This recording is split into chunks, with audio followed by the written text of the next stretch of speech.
hari ini mesti berhenti. Dan itu adalah tanggal 5 September pada hari ini. Saya menyampaikan terima kasih Bapak Ibu. Saya meminta maaf Bapak Ibu atas 10 tahun yang barangkali saya tidak terlalu sempurna buat Anda. Saya hanya ingin dikenang satu saja, bahwa saya kulo sedereke panjenengan.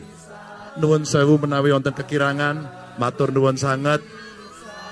Kulo tresno panjenengan, saya sayang sama Anda, dan I love you full. Terima kasih, mohon maaf.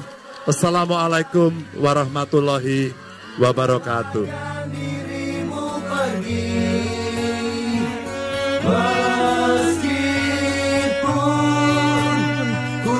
Bakal calon presiden PDIP Ganjar Pranowo mendapat pertanyaan saat mengisi kuliah kebangsaan di Fakultas Ilmu Sosial dan Ilmu Politik Universitas Indonesia atau FISIP-UI di kampus UI Depok pada Senin, 18 September 2023. Pertanyaan itu datang dari seorang mahasiswa jurusan ilmu politik bernama Naufal.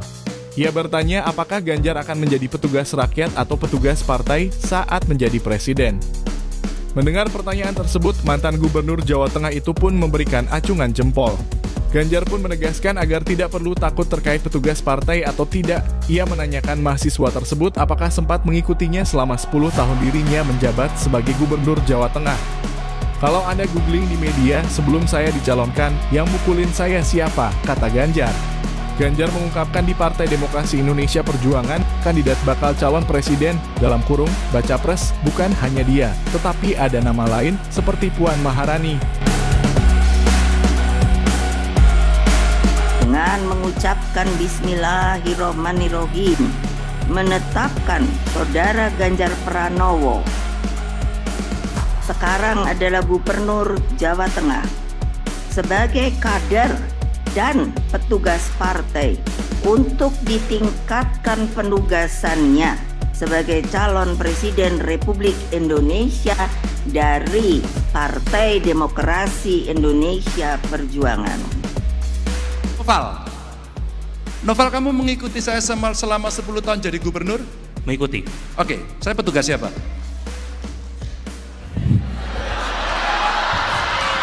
Ada banyak ketakutan seperti Stella, tekanan keluarga, masa depan, cerita ketakutan-ketakutan yang itu dimunculkan. Tapi tentu saja Anda nggak perlu takut soal petugas partai atau tidak. Noval, 10 tahun lah saya. Tapi kalau saya boleh cerita terbuka karena ada di media. Kalau Anda googling, Noval, kalau Anda googling di media, sebelum saya dicalonkan, yang mukulin saya siapa? Kamu nggak ngikuti pasti ya. Kamu tahu nggak? Saya digebukin publik. Ngikuti nggak, Nova? Saya mengikuti Bapak tuh sejak 2017 Pak. Jadi mungkin kalau ke belakang kurang Pak.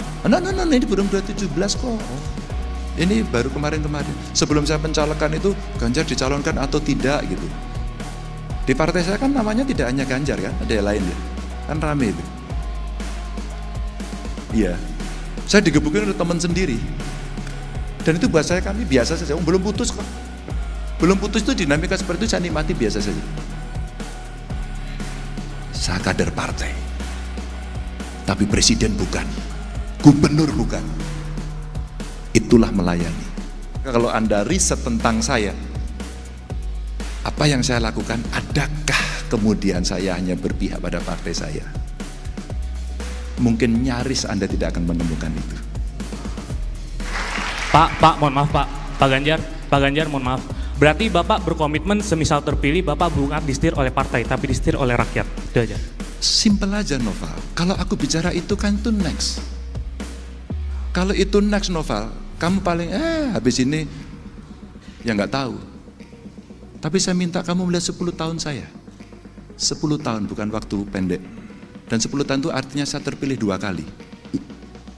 Pak Ganjar, saya Sandi Amalia dari kelas 2 SMKN Jateng Jepati. Saya hanya anak dari seorang ibu yang bekerja menjahit dompet di tetangga.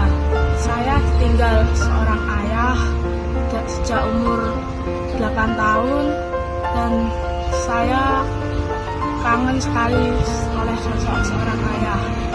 Dan setelah saya sekolah di sini, saya senang saya mempunyai ayah, yaitu Pak Ganjar yang telah memberikan sekolah gratis. Saya sedih, kenapa Pak Ganjar harus pensiun dari masa jabatannya. Terus siapa sosok ayah saya sekarang? Saya tidak mau kehilangan Pak Ganjar. Pak Ganjar sudah berarti bagi saya.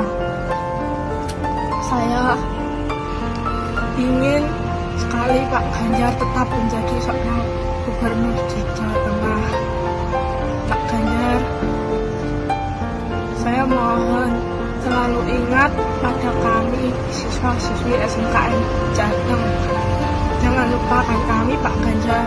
Siapapun nanti yang kita pilih, semoga Pilpres 2024 dapat melahirkan pemimpin dan negarawan yang handal dan profesional, serta tidak mengedepankan kepentingan kelompok dan golongannya, tetapi mengedepankan kepentingan bangsa dan negara, terutama dapat mensejahterakan masyarakat Indonesia dan menjaga keutuhan Negara Kesatuan Republik Indonesia NKRI. Hendaklah pesta demokrasi Pilpres 2024 yang kita nantikan selama ini dapat berjalan damai, bermartabat, sukses, dan jangan ada yang menodainya.